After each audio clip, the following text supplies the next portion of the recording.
SC ST ఉపాధ్యాయ సంఘం చండూరు మండల శాఖ ఆధ్వర్యంలో రూపొందించిన నూతన సంవత్సర టేబుల్ క్యాలెండర్ను మంగళవారం చండూరులోని స్థానిక జిల్లా పరిషత్ ఉన్నత పాఠశాల కాంప్లెక్స్లో ప్రధానోపాధ్యాయులు ఎడ్ల భిక్షం, ఎస్సీ ఎస్టీ ఉపాధ్యాయ సంఘం జిల్లా ప్రధాన కార్యదర్శి ఉదావత్ లచ్చిరాం, మండల అధ్యక్షులు ఈసం రాంబాబు, ప్రధాన కార్యదర్శి ఎర్రొల్ల యాదగిరిలు ఆవిష్కరించారు. అనంతరం వారు మాట్లాడారు.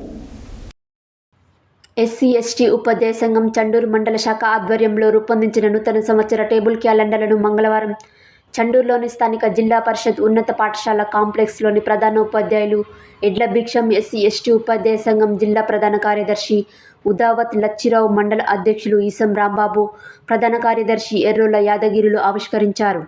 ఈ సందర్భంగా కాంప్లెక్స్ ప్రధానోపాధ్యాయులు ఎడ్ల భిక్షం మాట్లాడుతూ ప్రభుత్వ పాఠశాలల బలోపేతానికి ఉపాధ్యాయులందరూ కృషి చేయాలని కోరారు. ప్రధాన కార్యదర్శి ఉదావత్ లచ్చిరావు మాట్లాడుతూ పెండింగ్లో ఉన్న ఉపాధ్యాయుల డిఏ, పిఆర్సీల బకాయిలు ప్రభుత్వం విడుదల చేయాలని, పెండింగ్లో ఉన్న 3 డిఏలను వెంటనే మంజూరు చేయాలని కోరారు. ఈ క్యాలెండర్ ఆవిష్కరణలో మండల అధ్యక్షుడు ఈసం రాంబాబు, ప్రధాన కార్యదర్శి ఎర్రొల్ల యాదగిరి, ఉపాధ్యాయులు బాలస్వామి, జిల్లా కార్యదర్శులు యాదగిరి కౌసల్య, సైదులు, మండల కార్యదర్శి శ్యామ్ కుమార్, చౌకీ సింగ్, సరిత, మల్లేశం, ప్రభావతి తదితరులు పాల్గొన్నారు.